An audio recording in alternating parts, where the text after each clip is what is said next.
देखिए बच्चों, हम लोगों ने भक्ति काल के बारे में अध्ययन किया था कि भक्ति काल का काल विभाजन किस तरह से हुआ है। उसमें सगुण और निर्गुण भक्ति धारा में विभक्त होकर वो ज्ञानाश्रयी, प्रेमाश्रयी और राम भक्ति और श्याम कृष्ण भक्ति शाखा में क्या हुआ, विभक्त हुआ। अब हम भक्ति काल की कुछ प्रवृत्तियाँ देखेंगे, उसकी विशेषताएँ देखेंगे कि भक्ति काल क्यों प्रसिद्ध रहा है। भक्ति काल को हिंदी का क्या कहा गया है, हिंदी साहित्य का स्वर्ण युग कहा गया है। यानी इसका जो टाइमिंग पीरियड था वो भी 5 सदियों तक क्या हुआ, चला। और इसके साथ ही भक्ति काल का प्रभाव हमारे सामाजिक जीवन पे, उनकी रचनाओं का जो प्रभाव है हमारे पूरे समाज के ऊपर क्या होता है, देखने को मिलता है। तो हम देखते हैं कि भक्ति काल हिंदी साहित्य का क्या कहा गया है, स्वर्ण युग कहा गया है।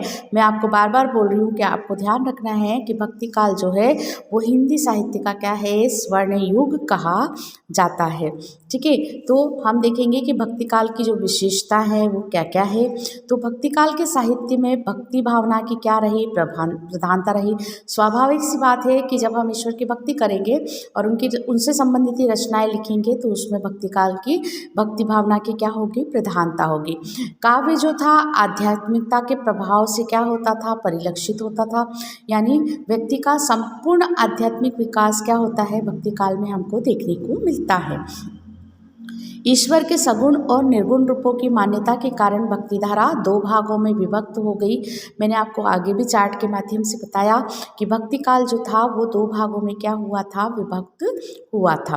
तीसरा, सभी कवियों ने समाज सुधार, समाज के उत्थान और धार्मिक एकता से संबंधित काव्यों का क्या किया है, सृजन किया है।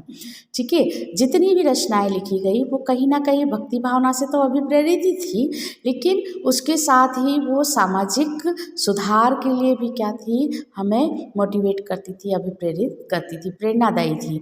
ठीक है, फिर उसके बाद तुलसी ने तो लोक कल्याणकारी राम काव्य का सृजन किया। यानी उन्होंने रामचरितमानस की रचना करके समाज में राम के नियमों को क्या करने का प्रयास किया, स्थापित करने का प्रयास किया, उनके गुणों को क्या करने का प्रयास किया, समाज में स्थापित करने का प्रयास किया। तो रामचरितमानस दूसरा महाकाव्य क्या किया जाता है, हिंदी साहित्य में माना जाता है प्रमुख, जिसमें 7 खंड माने गए हैं। वैसे तो महाकाव्य में 8 सर्ग होते हैं, लेकिन रामचरितमानस इसमें क्या है, अपवाद माना गया है। रामचरितमानस जो है उसकी रचना जो हुई है बेसवाड़ी अवधि में क्या की गई है, मानी गई है। ठीक है, उन्होंने जो तुलसीदास जी ने रचना की है रामचरितमानस की, वो राम के ऊपर उन्होंने कौन सा लिखा है भाषा, बेसवाड़ी अवधि में क्या किया है, अवध के क्षेत्र की भाषा का प्रयोग किया है। उसके साथ ही कृष्ण भक्ति शाखा में हम देखते हैं कि सूरदास, मीरा आदि ने कृष्ण भक्ति के कवि माने जाते हैं, जिन्होंने कृष्ण भक्ति की काव्य संख्याओं को क्या किया है, लिखा है। जैसे हम कह सकते हैं कि तुलसी की जो लोक कल्याणकारी भावना थी, वो उनकी रचना का लिखने का उद्देश्य अपने प्रभु को, राम को अपना प्रभु बनाना, मानना और स्वयं को दास बनना।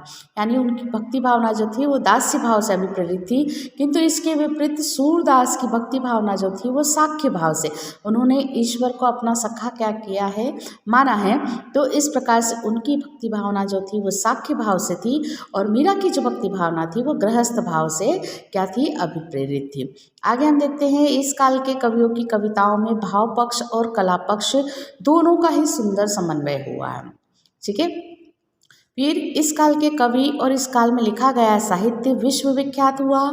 8वां हम देखेंगे कि राम भक्ति शाखा के प्रमुख कवि तुलसीदास जी रहे हैं और कृष्ण भक्ति शाखा के प्रमुख कवि सूरदास रहे। दोनों ने ही ज्ञान की अपेक्षा भक्ति को क्या किया है, श्रेष्ठ बताया है। फिर आगे हम देखते हैं कि भक्ति काल में अनेक भक्त कवियों ने मुक्तक रचनाएं लिखी हैं। मुक्तक रचनाएं यानी कोई बड़े महाकाव्य न लिखकर छुटपुट क्या किए हैं, मुक्तक रचनाओं को उन्होंने लिखा है।